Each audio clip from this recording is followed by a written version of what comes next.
Even 22 years on, details are murky.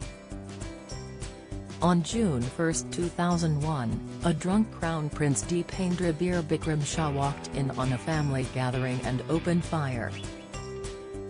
He killed 9 people, his closest family members, including his father, the king, before turning the gun on himself. In just one night almost the entirety of the Nepali royal family was wiped out. A sick twist of fate saw Dipendra crowned King of Nepal while he lay in hospital, the only reason for his early succession being that he himself had killed the monarch. It is uncertain why the massacre happened. A widely accepted thread of events suggests a fiery argument had broken out between Dipendra and his parents. They had objected to his plans to marry a local aristocratic woman, Devyani Rana. Reports in the years after the murders say they threatened him with being disinherited. Some have hinted that then King Birendra's decision to turn the Nepali crown into a constitutional monarchy in 1990 after mass democracy demonstrations stirred the anger of Dipendra. They say Dipendra felt the king was giving too much power away and worried about inheriting a diminished role. His true intentions will never be known.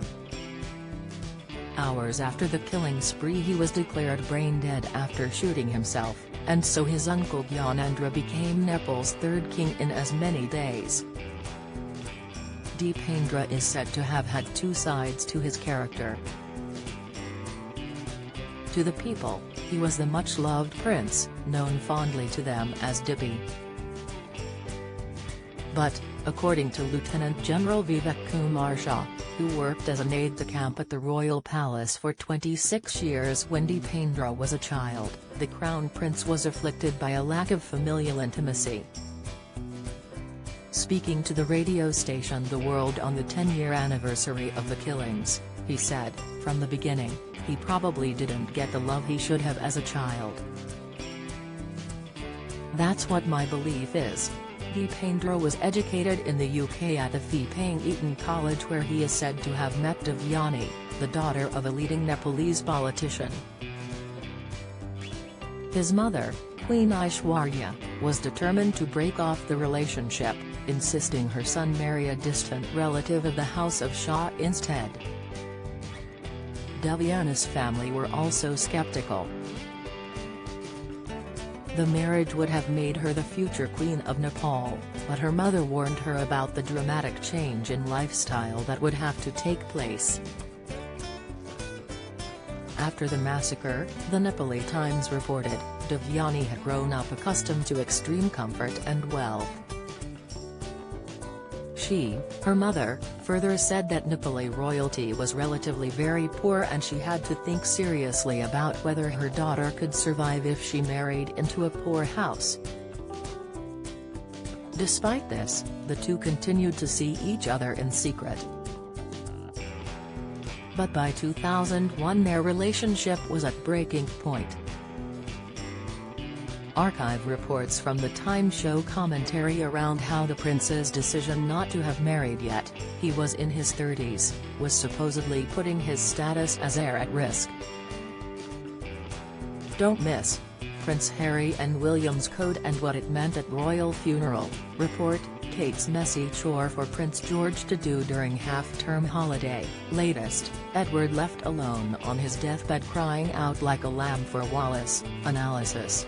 One article dated May 27, 2001, claimed that people are asking why the Crown Prince is unmarried at this age, and whether his future as the heir to the throne is in danger. The story added, it is high time His Royal Highness got married. The Nepali people wish to celebrate his marriage soon and in the grandest manner. The series of events that led up to the night of June 1, 2001, vary.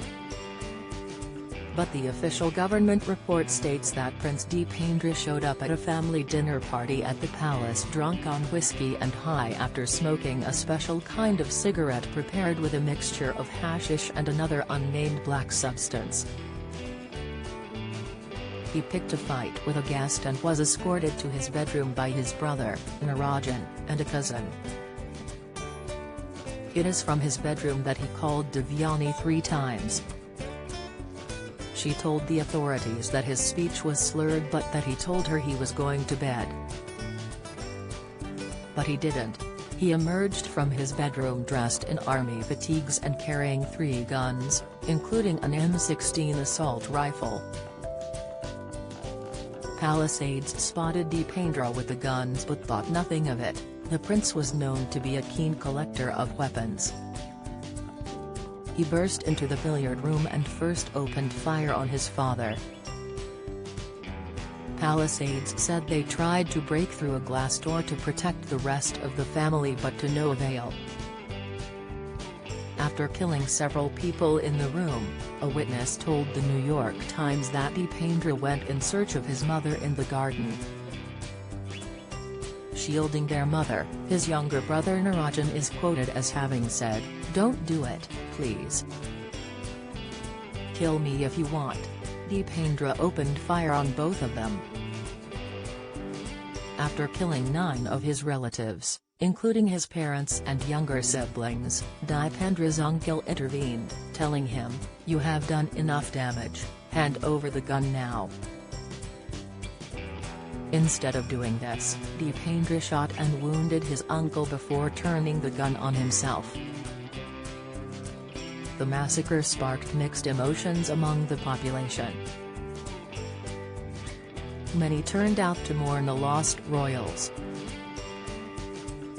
Others gathered on Durbar Square in Bhaktapur, Nepal, to share conspiracy theories and plots against the ruling family. Nepal had already once called for the abolition of its monarchy in 1990. The events of 2001 were part of a wider series of pushback against direct rule, and by 2007, after a wave of more demonstrations, the Nepalese monarchy was permanently abolished.